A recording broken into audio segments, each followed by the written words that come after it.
साधुओं के को बचाने के लिए, ना कि इंसान। वहां पर भगवान बोल नहीं सकते कि मैं तो इंसान को बचाने के लिए आया हूँ। वहां क्यों लिखा हुआ है स्पेसिफिकली कि परित्राणाय साधु नाम। इसमें साधुओं की जो बात हुई है, तुमने इंसान का बता दिया।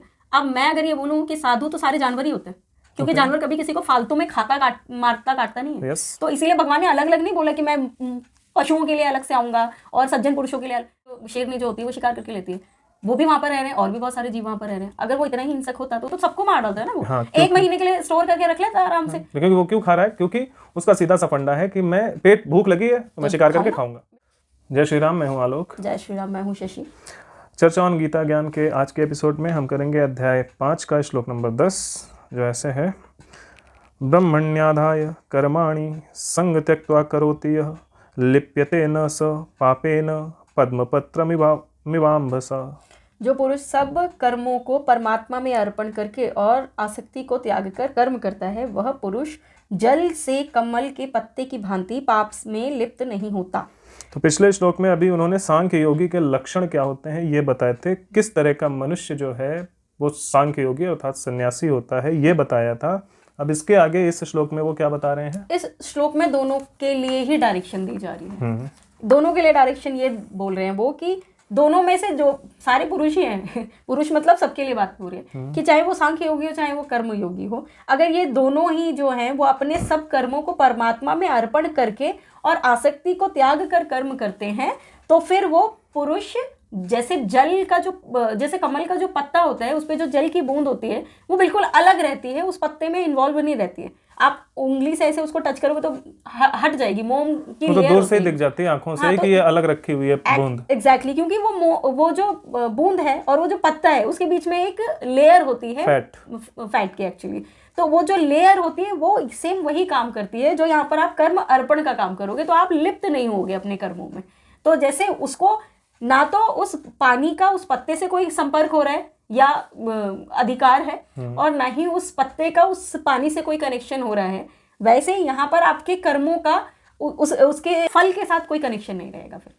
फिर आप उन कर्मों के फलों के बंधन में नहीं पड़ोगे आप। हाँ, बंधन से ये बिल्कुल वैसा ही है ना। तो यहाँ पर भगवान वही बोले कि वैसे ही आपके जो कर्म है वो कर्म फल में आपको नहीं बांधेंगे। आप जो कर्म कर रहे हो आप वो करते रहो, उसका कोई फल आपको नहीं मिलेगा। लेकिन अब यहाँ पर सबसे बड़ी बात क्या है कि अर्पण क्या करना है अर्पण क्या करना है? अब देखो, हम जनरली क्या है, हम ये बोलते हैं कि अर्पण। अब मेरे घर में जैसे कोई आया तो मैं, सबके घर में अगर कोई आता है तो वो क्या अर्पण करते हैं, पेश क्या करते हैं, उनके लिए क्या देना चाहते हैं, वो वही देंगे ना जो या तो सामने वाले को, अगर आप वो बंदे को जानते हो तो बहुत अच्छी अच्छी चीजें दोगे जो उसको पसंद हो, या फिर आप वो चीजें दोगे जो एक्चुअल में बड़ी अच्छी होती हैं। तो मतलब इसमें एक चीज है, जो आपके घर में कोई रिश्तेदार आएगा वो अगर आपको पसंद है, इफ यू वांट हिम, आप उसके लिए वो अरेंजमेंट करोगे जो उसको पसंद होगा। अगर आपके घर में कोई ऐसा रिश्तेदार आता है जिससे आप नफरत करते हो तो उसके लिए वो ला के रखोगे जो सबसे बेकार हो, जो आपको ज्यादा पसंद हो। या आपको पसंद हो, आप अपने लिए कर रहे हो ना, वो उसके लिए कर ही नहीं। या तो अपनी पसंद का लाओगे, या अगर आप चाहते हो कि ये मुझे दोबारा ना आए मेरे घर, तो ऐसी चीज लाओगे जिससे उसको सबसे ज्यादा कष्ट हो, जो उसको बिल्कुल पसंद ना हो। सिमिलरली भगवान के केस में है। तो भगवान को आप वही अर्पण करो जो भगवान हमें कह रहे हैं कि भगवान को जो पसंद है। भगवान क्यों करने के लिए, आप क्या करने के लिए धरती पर आते हैं? धर्म की स्थापना करने के लिए ना। तो धर्म के कर्म करने के लिए भगवान जब आते हैं तो अगर हम वही काम करने लगे तो भगवान को उससे ज्यादा क्या ही अच्छा लगेगा।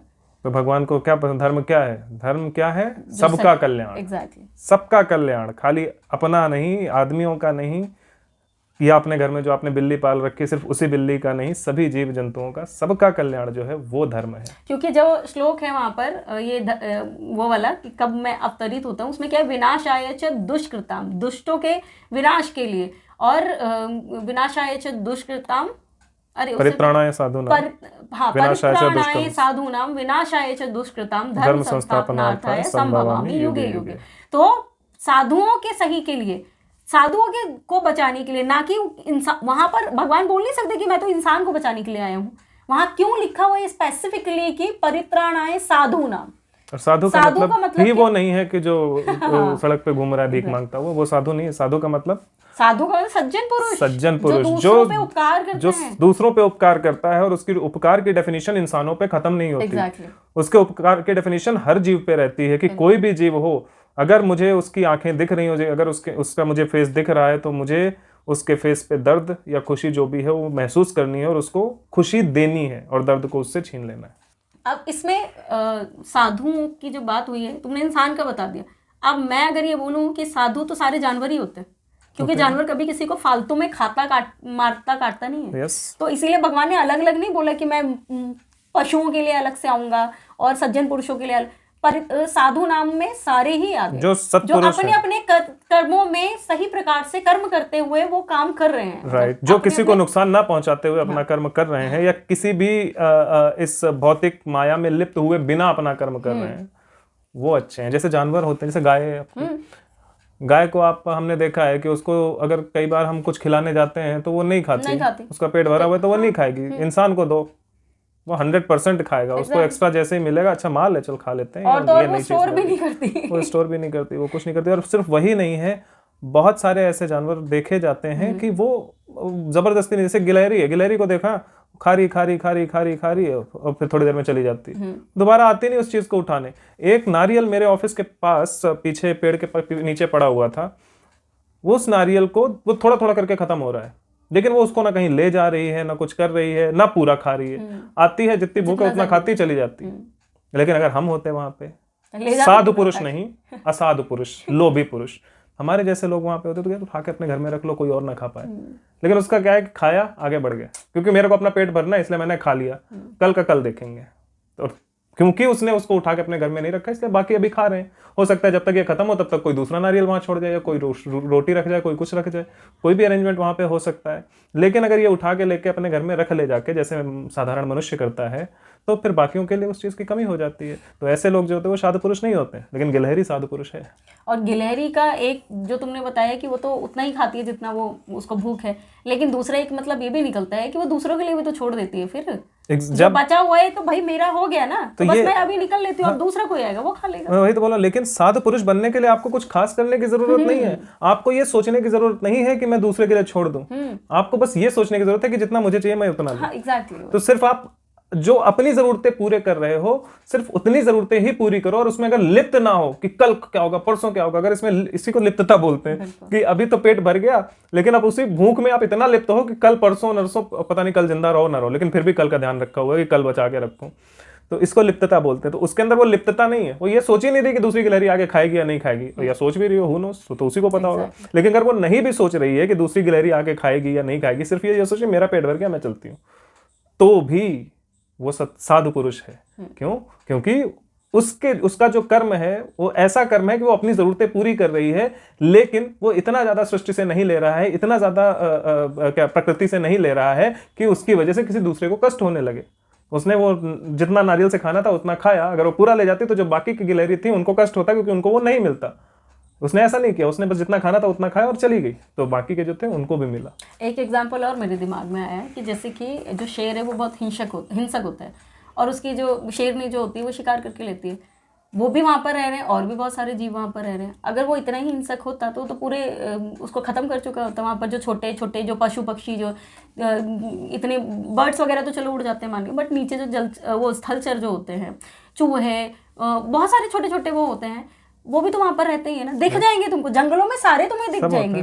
क्यों दिख जाएंगे? अगर वो इतना ही पेटू होता और बस मेरे को तो काटना ही है, मेरे को तो मारना ही है, तो सबको मार डालता है ना वो। एक महीने के लिए स्टोर करके रख लेता है आराम से। क्योंकि वो क्यों खा रहा है? क्योंकि उसका सीधा सा फंडा है कि मैं पेट भूख लगी है तो मैं शिकार करके खाऊंगा, बिल्कुल, बस। क्योंकि मैं कुछ नहीं खा सकता। उसका ये नहीं है कि मुझे इकट्ठा करना है या मुझे सब कुछ खत्म कर देना है। तो भूख लगी तब खाना है, नहीं लगी तो नहीं खाना है। और अच्छा, उसका ये भी तो नहीं है। और वो भूख लगी, वो मारा और खा लिया, उसको पका के मिर्च मसाला डालना भी नहीं है ना। एग्जैक्टली, क्योंकि अगर वो उसमें मिर्च मसाला डालेगा तो फिर तो वनस्पतियों को भी नुकसान पहुंचा रहा है ना। तो एक ही चीज तो एक्सप्लॉइट करनी है, तो वो सिर्फ जानवर ही खा रहा है, वो कुछ भी और नहीं ले रहा प्रकृति से।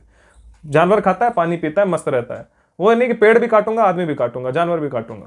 वो सिर्फ जानवर ही काटेगा, पेड़ नहीं काटेगा। वो मसाला नहीं चाहिए उसको, मिर्च नहीं चाहिए उसको, उसके साथ ना कोई सब्जी चाहिए, ना उसको रोटी चाहिए, ना गेहूं चाहिए, ना चावल चाहिए, कुछ नहीं चाहिए। वो उसी को खा के अपना काम चला लेता है। So he is also better. Exactly, वो भी साधु पुरुष ही है। क्यों? क्योंकि वो सिर्फ उतना ही ले रहा है जितनी उसको शरीर को जरूरत है, उतना नहीं ले रहा कि जितना उसकी इंद्रियों को जरूरत है, उसकी क्या मन को जितनी जरूरत, उतना नहीं ले रहा, सिर्फ उतना ले रहा है जितने उतने शरीर को जरूरत या फिर उतना नहीं ले रहा कि उसके बच्चों के लिए, उसके बच्चों के लिए, उसके आगे वाले बच्चों के लिए, वो नहीं सोच रहा स्टोर करके। और वो अच्छा उसमें ये भी है, वो ये भी सोच के नहीं बैठा है कि नहीं उसके पास जंगल में जानवर हैं जिनको वो खा सकता है, तो जब वो उनके पास है तो वो वही खाएगा। वो ये नहीं सोचेगा कि यार कहीं आज अमेरिका का आदमी खाऊंगा मैं, अमेरिका से एक्सपोर्ट करवाता हूँ, वो ऐसा नहीं सोचता। उसको पेट भरना है, जो है उसको खाओ, बात खत्म करो। सही बात है। तो ये वाली चीज होती है। तो वो ही अच्छा इंसान है, मतलब अच्छा पुरुष है। पुरुष का मतलब आदमी नहीं, मतलब पुरुष का मतलब जितने भी प्राणी हैं। और जब वही जानवर हिंसक हो जाता है, जो किसी से भी मारकाट करने लगता है, पागल हो जाता है एक्चुअली, तब हमारे शास्त्रों में लिखा हुआ है कि उसको मार देना चाहिए। वो स्थिति आज के मनुष्य की है। एग्जैक्टली। ये हिंसक पागल हो चुका है। हाँ। जो मन में आ रहा है खा रहा है, जो मन में आ रहा है मार रहा है, बिल्कुल आतंक मचा रखा है। तो ये पागल वाली जो स्थिति है मनुष्य की है, इसलिए भगवान अभी आ नहीं रहे। और उस टाइम में उसको अहिंसा कहा गया है, और इस टाइम में भी जो पागल हो जाए मनुष्य, उसको इस समाज से निकाल देना अहिंसा ही है। अहिंसा ही है, लेकिन अब वही है, आज के समय में हम लोग कर नहीं सकते, तो इसीलिए जब करना होगा तो भगवान अपने हिसाब से करेंगे, ऑब्वियसली। ठीक है, तो ये था श्लोक नंबर 10। ये था श्लोक नंबर 10, जिसमें भगवान बता रहे हैं कि कौन सा मनुष्य जो है अपने कर्मों में लिप्त नहीं होता, तो वो अपने कर्मों के फल में भी नहीं बंधता। ठीक है, तो और वो जो पुरुष है वो चाहे कर्म योग में बंधा हो, चाहे वो ज्ञान योग में, मतलब चाहे वो कर्म योग से काम करे, चाहे वो ज्ञान योग के द्वारा काम करे, भगवत प्राप्ति का, वो दोनों ही उसमें सक्सेसफुल हो जाएगा। तो एक क्लियर कर देता हूँ मैं, तो इसमें ये है, हम शेर वाला एग्जांपल लेंगे कि शेर ने जानवर की हत्या की खुद का पेट भरने के लिए, लेकिन वो उसमें लिप्त नहीं हुआ कि कल के लिए भी मैं एक और मार लूं, 2 4 10 मार के रख लूं, कल के लिए, परसों के लिए, अगले दिन के लिए। उस चीज में वो लिप्त नहीं हुआ। उसने एक मारा, अपना खाया, पेट भरा और बस पड़ा हुआ है। जब अगली बार भूख लगेगी तब हम उसके बारे में सोचेंगे। ये उसने सोचा, तो मतलब उसमें कल वाले में लिप्त नहीं हुआ। दूसरा, वो उस भोजन में इतना लिप्त नहीं हुआ कि वो सोचे कि अच्छा ये तो हो गया है, अब थोड़ा तेज पत्ता तोड़ के लाता हूँ, इसमें मिला के खाऊंगा, क्योंकि तब तो वो जानवर के साथ साथ वनस्पतियों को भी नुकसान पहुंचा रहा है। राइट, लिविंग बीइंग तो दोनों ही है ना, वृक्ष भी लिविंग है, जानवर भी लिविंग है, तो उनमें से एक ही को नुकसान पहुंचाना था। उसका काम जानवर खाना है तो वो सिर्फ वही खाएगा, वृक्ष को वो नुकसान नहीं पहुंचा सकता। तो अगर वो उसको तोड़ के लाता, उसमें डालता, तो फिर वो स्वाद में लिप्त हो जाता, तो फिर वो गलत हो जाता। इसलिए क्योंकि वो दोनों में से किसी में लिप्त नहीं हो रहा। ऐसी और भी बहुत सारी चीजें होती हैं जिसमें इंसान लिप्त है, लेकिन वो लिप्त नहीं हो रहा। तो क्योंकि वो उसमें लिप्त नहीं हो रहा है, इसलिए वो उस जो हत्या उसने करी है उसके पाप में भी वो लिप्त नहीं हो रहा, उसको पाप नहीं लगता है। क्यों? क्योंकि वो सिर्फ पेट भरने के लिए खा रहा है, वो स्वाद में लिप्त होकर नहीं खा रहा है, वो उसके अलावा और किसी चीज को सृष्टि के नुकसान नहीं पहुंचा रहा है, वो सिर्फ इसलिए खा रहा है। वो उसमें लिप्त नहीं है, उसमें उसके लिए कुछ बहुत ज्यादा उसके इकट्ठा करने के लिए, लिप्तता के बारे में भी समझाया ही था तुमने, तो बहुत ज्यादा उसमें घुसा हुआ नहीं है कि ये बस इसी में लगा रहूंगा और कुछ नहीं करूंगा। उसने खाया, पेट भरा, चुपचाप सो गया, बात खत्म। ये है। तो ये था श्लोक नंबर 10। श्लोक नंबर 11 जो है वो हम अगले वीडियो में करेंगे। तब तक के लिए जय श्री राम। जय श्री राम।